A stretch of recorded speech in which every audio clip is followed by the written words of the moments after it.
about the dynamic dish. And what the dynamic dish is all about is me simply, focusing on a particular item that I think is interesting that relates to the sports world. And unfortunately, the way things are, it used to be just sports, but the way things are now, sports crosses over into all walks of life. But I go out and talk to young people a lot. I haven't done much since I've been back in Little Rock, but I hope to do so. But when I travel around and I talk to young people and talk about, making choices about careers and things of that nature, you meet a lot of young men who want to go pro, which is an admirable thing to want to do. But I think we, particularly in the African American community, has got to do a better job in explaining the odds. Now, that's not to hate on somebody's dream, as the young people like to say, because if you've got the talent, certainly you deserve every opportunity to try to make that dream come true. And if you're my kid, I'm going to try to make sure it does. But obviously, there are a lot of kids out there who don't have that talent and don't realize it, and we're afraid to tell them. So sometimes you got to just break it down to them. So what I try to tell people, that there are some interesting statistics out there, and I'm going to read some to you. And I hate reading statistics over the air, but I think these are very, very important now, because you have to be able to understand only a set few make it to the NFL. Even less in NBA, even less in Major League Baseball. So you have to have a plan B through Z as far as I'm concerned. And unfortunately, we're sending a lot of young men to college, them thinking that, somebody's going to see me, I'm going to make a lot of money. And in reality, they don't. And a lot of them don't even end up with their degrees. Because, let's be realistic, a lot of them probably don't belong in college. I know that might make a lot of people mad out there, but I've always said that college is not a right, it's a privilege. And you earn that right through junior high school and high school. Now, I know there are other factors that come into play. We understand the difficulties of growing up in the inner city in a lot of cities, but still, you got to press yourself. All right? So here's some statistics I want you to as you talk to your young people, as football gets started, as you talk to your young people about their career choices going forward, and that young man, all he has on his mind is going pro. And you might want to go out to my Facebook page as well. And I'm thinking about, I might even take this and post this on my website eventually. But you might want to go out to my Facebook page, Weekly Sports Magazine, and point this out to your young man who seems to believe that his only choice is football. And look at the dire statistics that he may be running into.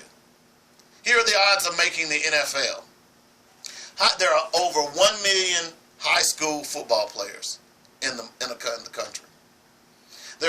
Every year there are over 310,000 seniors. Every year there are over 70,000 football players in the NCAA, and 20,000 of them are freshmen. Okay? Now, the number of high school players that ever go to the NCAA and get a scholarship is 6.5%. That's not a lot of players. The NCAA seniors playing football right now is 15,000. Of course, right now across the country, 15,500 seniors are playing. No, any given year, let's put it that way. Players scouted by the NFL, of those 15,000 seniors, only 6,500, less than half, are even scouted by the NFL. Less than 350 are even invited to the combine, and only 256 players are drafted. Usually about 300 rookies make the team. The percentage of players and players from the NFL from the NCAA to the NFL is 1.6%. The average time of playing or at least the average time of playing in the NFL is 4 years. NFL players reaching 4 years, making that minimum 4-year time period is only 150. In 2014, the minimum salary in the NFL was $420,000. After taxes, that breaks down to $252K. If you're lucky enough to be one of the 6.5% to become an NCAA player and one of the 1.5% of that group to make it to the NFL, you'll be lucky to get 3 years out of it. At a minimum salary, you won't make enough to live on for the rest of your life. So the bottom line is, you need to get an education. And that's what we're not telling our kids. That's very important, folks. Look, I was one of those who thought I could go to the NFL, but I learned very quickly that I wasn't big enough, and there were people that were faster than me. And I started applying my trade somewhere else. Now, fortunately enough for me, I had a little common sense and a little book sense. A lot of these kids don't. And you see it over and over again. We talk about it all the time, where all of these players who have went to the league, who now are broke, who earn millions of dollars. There's an NBA player, and I'm sorry his name escapes me, that had earned, now that was guaranteed money in the NFL, $100 million. And now he's training to be a manager at a local Starbucks. Vin Baker, I believe that's who it is. He's training to be a manager at a local Starbucks. Because he wasn't educated, number one, to understand his money and how to control his money. It starts with that basic education at home. So I don't mean to rain on anyone's parade about going to the professional leagues. But all I'm saying is, have a plan B. When I talk to young people, I tell them in my Teenage Survival Kit, please have a plan B. Have a plan C. There's so many people out there who went to college to get a particular degree, and they're not even working in that field.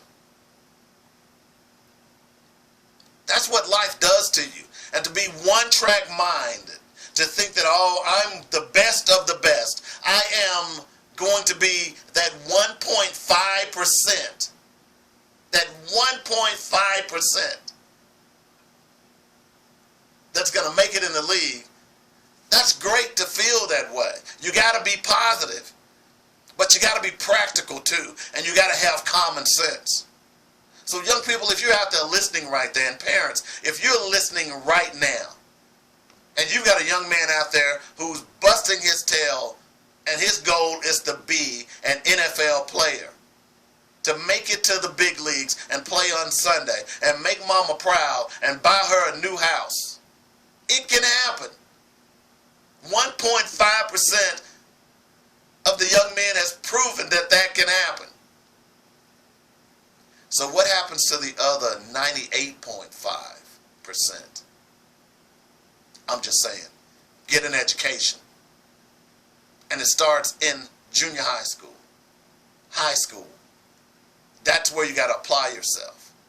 Take advantage of that education that they're giving you while you go and play football for them. Get that degree if you know you're not going to make it to the big leagues. And 98.5% of you all are not. Well, that's the dynamic dish for this morning. We got to go out and take a break. You're listening to the weekly sports magazine on Joynet Radio.